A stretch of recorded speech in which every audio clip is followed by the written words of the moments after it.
এই কাক ভোরে কি শুরু করেছিটা কি শুনি? এত সকাল সকাল কেউ কি উঠোন ঝাড়ু দেয়?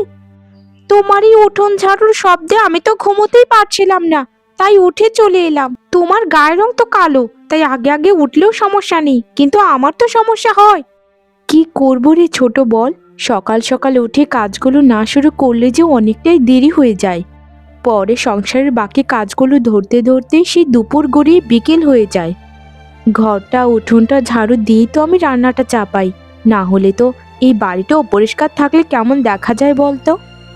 আহা হা হা, বাড়ি ঘর পরিষ্কার করার কত শখ, কিন্তু নিজের শরীরটাই তো পরিষ্কার করো না। এই কালো গায়ের রং নিয়ে কি করে ঘুমো বলো তো? দেখলেই তো গাটা ঘিন ঘিন করে। ছোট, আমি বাড়ির বড় বউ, আমার সাথে একটু সম্মান দিয়ে কথা বল। তুই তো পরিবারের কোনো কাজই করিস না, আবার আমার সাথে সবসময় তর্ক করিস। আর আমার অত সুন্দর গায়ের রঙের দরকার নেই, আমার এই গায়ের রঙই যথেষ্ট। যে গায়ের রং থাকলে সংসারে কাজকর্ম করা যায় না, সেই গায়ের রং দিয়ে আমার কোনো প্রয়োজন নেই। আমি এমনিতেই সুখী আছি। ও আচ্ছা, তা তুমি কি বোঝাতে চাইছো? আমি অসুখী আর আমি সংসারে কোনো কাজকর্ম করি না, তাই না? আচ্ছা ঠিক আছে, তোমাকে দেখে নেব। তুমি কি আমার লবণঙ্কাটা করে ফেলো। এই তো শুধু উঠানটা ঝাড় দাও আর দুটো ভাত রান্না করো। এই উঠোন আর ভাত রান্না করতে করতেই তো সারাটা দিন আমার চলে যায়। তোর চোখের সামনে সবকিছু ঘটে, কিন্তু তুই কিছুই দেখতে পাস না। জানি না তুই কেন আমার সাথে এরকম করিস। আমি তোকে নিজের ছোট বোনের মতো ভালোবাসি, আর তুই কি আমায় বড় দিদির মতো দেখতে পারিস না? আহ, কত শখ! মুখটা সামলেই কথা বলো কেমন। আমার তো বই গেছে তোমার মতো এরকম কালির বোন হতে। তোমারও স্বপ্ন স্বপ্ন রয়ে যাবে। তুমি এ বাড়ির বড় বউ নও, তুমি এ বাড়ির দাসী। তাই তোমার যে কাজগুলো আছে সেই কাজগুলোই করো, আমার পেছনে লাগতে এসো না। আমি তোকে আবার বলছি, মুখটা সামলেই কথা বল। আমি বাড়ির বড় বউ, আমার স্বামী এই সংসারের পেছনে 80% খরচ করে। তুই আমার সাথে সবসময় গলা উঁচু করে কথা বলিস, এসব অধিকার তোকে দিয়েছে কে? নিজের সীমায় থাকলে ভালো হয়। ও আচ্ছা, তা তুমি আমাকে এত বড় কথাটা বলেছো? ঠিক আছে ঠিক আছে, আমি তোমায় দেখে নেব, দেখে নেব বলছি। আমার স্বামী আজ বাড়িতে ফিরুক, তারপর তারপর তোমাকে আমি দেখে নিচ্ছি।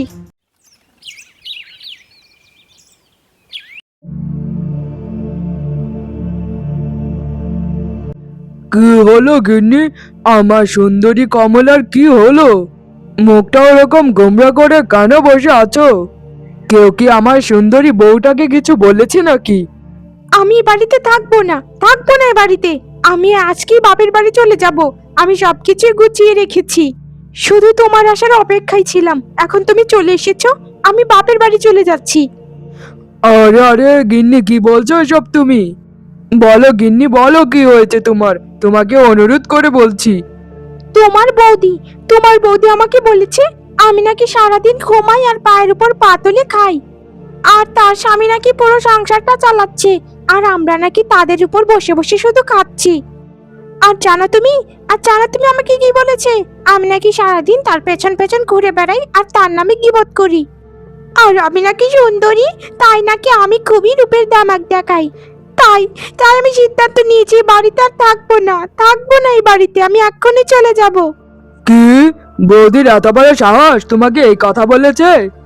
দাঁড়াও দাঁড়াও, আজকে ওকে ডেকে দুটো কথা শুনিয়ে দেব। নিজের তো রূপ নেই জানো তো, নিজের যদি রূপ থাকতো তাহলে বুঝতো। আমার সুন্দরী বউটাকে অত বড় সাহস কি করে হয় এত কিছু বলার? এখনই তুমি আর বিচার করবে, না হলে তুমি আমাকে হারাবে। আমি আর এই সংসারে থাকতেও চাই না। আমার কত ভালো ভালো ঘর থেকে বিয়ে সম্বন্ধ এসেছিল, আমার রূপের কি কম আছে? এই 8-10 গায়ে কি আমার মতো রূপবতী কাউকে খুঁজে পাবে তুমি? যদি খুঁজে পাও তাহলে খুঁজে নিয়ে চলে এসো, আমার এতে কোনো আপত্তি নেই। বৌদি, ও বৌদি, কোথায় গেলে তুমি? তাড়াতাড়ি একটু এদিকে এসো তো। বৌদি, ও বৌদি, কোথায় গেলে? তাড়াতাড়ি একটু এদিকে এসো। হ্যাঁ হ্যাঁ, বলো ঠাকুরপো, কি হয়েছে তোমার? এভাবে বৌদি বৌদি বলে ডাকছো কেন? কোনো কি সমস্যা হয়েছে? দেখো দেখো, কিরকম ব্যবহার করছে, মনে হচ্ছে দুনিয়ার কিছুই বোঝে না। কি বলা ভালা নরম স্বভাব দেখাচ্ছে তোমার সাথে। জিজ্ঞেস করো, জিজ্ঞেস করো সে আমাকে সকালে কি কি বলেছে। তার এত বড় স্পর্ধা আসে কোথা থেকে? নিজের গায়ের রঙের উপর একটু নজর নেই তার? অসভ্য মেয়ে, আমার স্বামীর সাথে আবার কিরকম নরম সুরে কথা বলে দেখো। ছোট, তুই এসব কি বলছিস? আমি ঠাকুরপোর সাথে কোনোদিন খারাপ আচরণ করেছিলাম বল? কি হয়েছে ঠাকুরপো, আমাকে সবকিছু খুলে বলো তো, আমার মাথায় কিছুই ঢুকছে না। কি হয়নি সেটা বলো বৌদি। তোমার সাহস কি করে হয় আমার সুন্দরী বউয়ের সাথে এরকম ভাবে গলা উঁচু করে কথা বলতে? তুমি কি নিজের দিকে তাকাও না নাকি? নিজের দিকে তাকিয়ে তারপর মানুষের বউকে কিছু বলো। আমার বউ এই বাড়িতে দাসী হয়ে আসেনি যে বাড়ির সকল কাজকর্ম করবে আর তোমাদেরকে বসিয়ে বসিয়ে খাওয়াবে। ওর কি কোনো দায়িত্ব নেই? আমি শুধু একাই সংসারের পেছনে খাটবো? আমারও তো একটা জীবন, সংসারটা তো সবার, সবাই এখানে খায় ঘুমায় সব কিছু করে। তবে কেন আমি শুধু সকালে উঠে দাসীর মতো সারাটা দিন কাজ করে তোমাদের পাশে থাকবো? বেশি না, ছোট যদি আমার সাথে সাথে একটু হাতে হাতে কাজ করে তবু তো কত এগোই। আমি বলেছি করবো না করবো না করবো না, এই সংসারে একটা কাজও আমি করব না। তোমার ছাই গায়ের রং, তোমার ওই গায়ের রং পড়ে গেলেও কোনো সমস্যা নেই, কিন্তু আমি তো সুন্দরী। আমি যদি রোদে যাই, চুলোর ধারে যাই, তাহলে তো আমার গায়ের রং পড়ে যাবে। শোনো দিদি, আরেকটা কথা বলে রাখি, আরেকবার যদি আমার সাথে লাগতে এসো, আমি কিন্তু তোমাকে বাড়ি থেকে তাড়ানোর ব্যবস্থা করে দেব।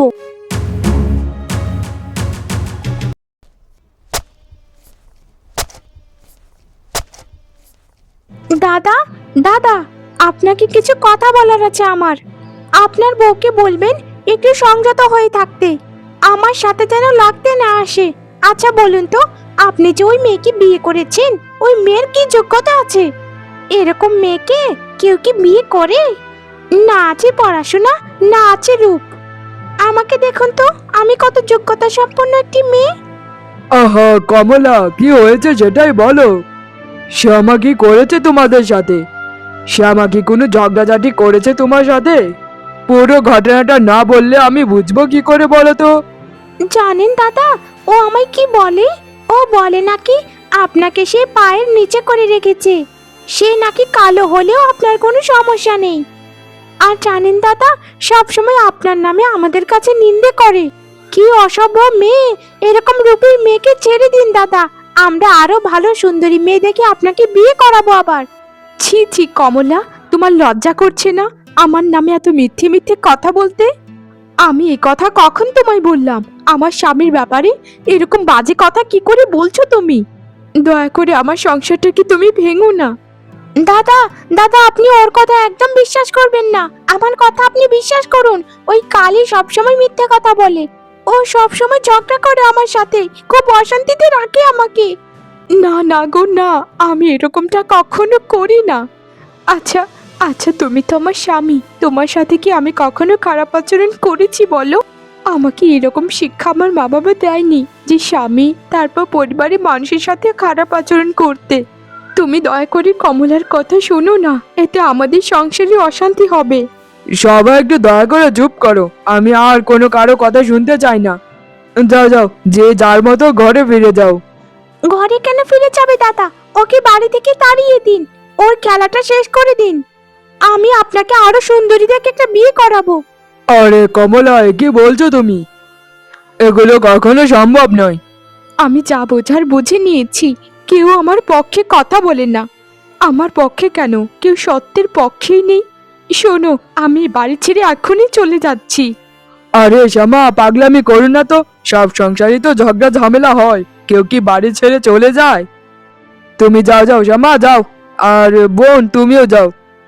আমার খুব খিদে পেয়েছে, দুটো খাবার বাড়ো, আমি হাত মুখগুলো ধুয়েই খাবারটা খেতে বসবো। অনেক হয়েছে, অনেক বেশি হয়ে গেছে। আমি সেদিনই এই বাড়িতে ফিরবো যেদিন আমি খুব সুন্দরী হতে পারবো।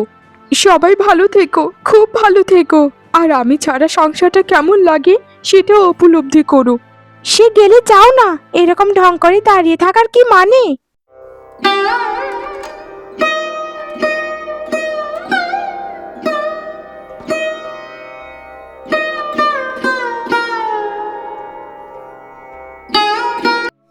বাঁচাও, আমাকে বাঁচাও। কে কোথায় আছো, আমাকে একটু সাহায্য করো, আমাকে একটু রক্ষা করো। কেউ কোথায় আছো, বাঁচাও। আরে আরে, এই কান্না ভেজা গলায় কি কথা বলছে? এই গহীন জঙ্গলে না জানি কে বিপদে পড়েছে। না না, এখানে আর দাঁড়িয়ে থেকে লাভ নেই, আমি সামনে গিয়ে দেখি কার কি বিপদ হলো।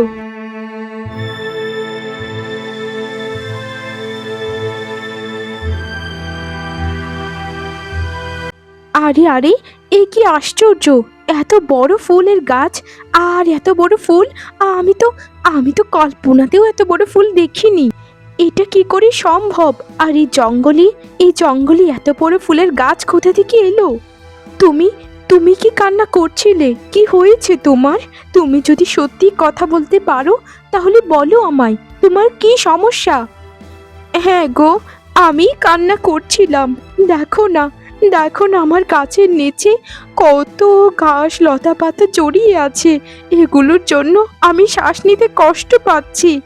তুমি দয়া করে আমাকে একটু সাহায্য করো, এই ঘাস লতা পাতাগুলো ছাড়িয়ে দাও আমার শরীর থেকে।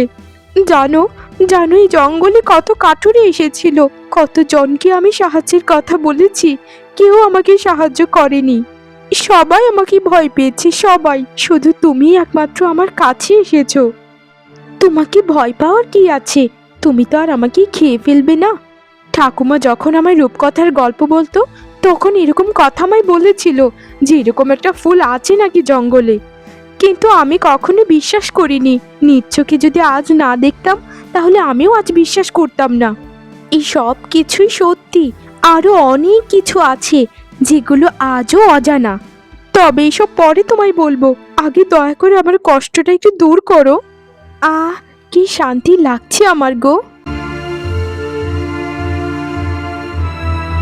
তোমার সকল আগাছা আমি পরিষ্কার করে দিয়েছি গো ফুল। এখন আমাকে বিদায় দাও বন্ধু, আমি তোমার সাথে আরেকবার কোনোদিন দেখা করব। এটা কি করে সম্ভব বলো? তুমি আমায় বন্ধু ডাকলে, আবার বন্ধুকে ছেড়ে তুমি চলেও যাচ্ছ। না না বন্ধু, এটা কখনোই আমি হতে দেব না। তুমি বলো, তোমার কি সমস্যা আছে, খুলে বলো আমায়। আমি তোমার সমস্যার সমাধান জানি। আমার আর কি সমস্যা গো বন্ধু? আমার তো একটাই সমস্যা, এই গায়ের রং। এই গায়ের রঙের জন্য আমি আজ বাড়ি থেকে বের হয়ে এসেছি। আমার ছোট যা সবসময় আমায় কথা শোনায়, আমাকে বাজে বাজে বলে। আমি তোমার সমস্যাটি বুঝতে পেরেছি বন্ধু, তোমায় আর কিছু বলতে হবে না। আমি একটা কথা বলে রাখি তোমায়, তোমার যে খুব ক্ষতি করতে চাইবে তার কিন্তু বড্ড বড় বিপদ আছে। তাই সবাইকে সাবধান করে দিও, তোমার সাথে যেন ভালো আচরণ করে। আরে আরে, এটা তুমি কি করে করলে বন্ধু? আমার গায়ের রং এত সুন্দর হয়ে গেল কি করে? আমি তো কিছুই বুঝতে পারছি না, এটা তুমি কি করে করলে? আর আমি তো জন্মগত কালো ছিলাম, তুমি আমায় এত ফর্সা কি করে করে দিলে? আমি তোমার কিছু করিনি, শুধু তোমার মনের রূপটা বাহ্যিকভাবে প্রতিফলিত হয়েছে। শোনো শ্যামা, তোমাকে আমি অনেক আশীর্বাদ করলাম, তুমি জীবনে অনেক সুখী হবে। তোমার স্বামীও এখন থেকে তোমার কথাই শুনবে। বাড়ি ফিরে যাও বন্ধু, বাড়ি ফিরে যাও। আমি তোমার কাছে চিরঋণী হয়ে গেলাম বন্ধু, তোমার কাছে আমি চিরঋণী হয়ে গেলাম। তুমি আমার জীবনটাই পাল্টিয়ে দিয়েছো, তোমায় আমি কোনো দিন ভুলবো না। ঋণী কি তুমি আমায় কম করেছো বন্ধু? তুমিও তো আমায় ঋণী করেছো। আমার এত কঠিন আগাছা পরিষ্কার করেছো, সেগুলো কি ঋণ নয়? তুমি অনেক ভালো শ্যামা, অনেক ভালো। আরে আরে বৌদি, তুমি অতটা রূপবতী হলে কি করে? বাহ বাহ, তোমাকে তো দারুণ লাগছে দেখতে। এটা কি করে সম্ভব হলো বৌদি? কোথায় চলে গিয়েছিলে গিন্নি? তোমার জন্য জানো আমি কতটা কষ্ট পেয়েছি। তোমাকে কত জায়গায় খুঁজলাম গিন্নি, কিন্তু কোথাও তোমাকে পাইনি। তুমি যেমনটাই ছিলে আমার জন্য সব থেকে ভালো ছিলে। আমার তো তোমার তো রূপের দরকার ছিল না গিন্নি। তুমি চলে যাবার পর আমি তোমার শূন্যতা অনুভব করতে পেরেছি। সত্যি বলছো তুমি? সত্যি বলছো? আমার নিজের কানকে তো বিশ্বাসই করাতে পারছি না যে আমার স্বামী আমাকে এত মনে করেছে। আর ঠাকুরপো, সব কিছুই হয়েছে ওই বড় ফুল গাছের জন্য। জঙ্গলে আমি দুঃখী মনে চলে গিয়েছিলাম, সেখানে দেখেছি যে একটা বড় ফুলের গাছ, সেই গাছের নিচে অনেক আগাছা জন্মিয়েছে। সেই গাছ বন্ধুর দয়ায় আমি আজ এত সুন্দরী হতে পেরেছি। আমি বলেছিলাম না ছোট তোকে যে আমি যেদিন সুন্দরী হতে পারবো সেদিনই ফিরবো। যাক বৌদি, ভালোই হলো। এখন আর এই সংসারে আর ঝগড়া ঝামেলা হবে না। এখন দুই ভাইয়ের বউ দুজনেই খুবই সুন্দরী। কি করে যে সুন্দরী হয়েছ সেটা আমি ভালো মতোই জানি। আর আমাদেরকে সাত পাঁচ বুঝিয়ে কোনো কাজ নেই। কোন কুকর্ম করে যে সুন্দরী হয়েছ কে জানে। ছোট, মুখটা সামলিয়ে কথা বল। আগের দিনগুলো ভুলে যা। আমি যখন কালো ছিলাম তখন আমাকে খুবই ছোট করে কথা বলেছিস। এখন আমায় কি দিয়ে খোটা দিবি বল। ছোট, তোকে একটা কথা বলি, এই সংসারে যত ঝগড়া বাঁধাবি ততই অশান্তি হবে। চুপ করো, একদম চুপ করো। আমার সাথে তর্ক করো না একদম। নিজেকে কি মনে করো? হ্যাঁ, কি মনে করো তুমি? কোথা থেকে কি করে সুন্দরী হয়ে এসে নিজেকে পরিদাবি করছো? আজ তোর সাথে তর্কটা করলাম না, শুধু রাতটা হতে দে, তারপর দেখবি দেখবি তোর আমি কি অবস্থা করি। জীবনেও আর এই মুখ দেখাতে পারবি না কাউকে। আজ সবার সামনে যে অপমানটা করেছিস সেটা একদম ভুলে যাস না।